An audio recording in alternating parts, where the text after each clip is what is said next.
Рамазаның 12 айдың султанысың, мұсылманға хидаят сұнғаның чын, жаратқандың берілген собынан қалбайлы.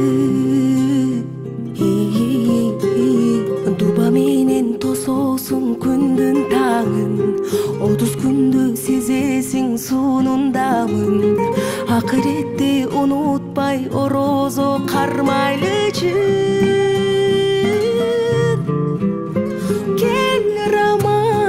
Рамазан, ыйманга эшик ачып, Алладан тилеп жакшылык, жүрөгкө бакыт чачып.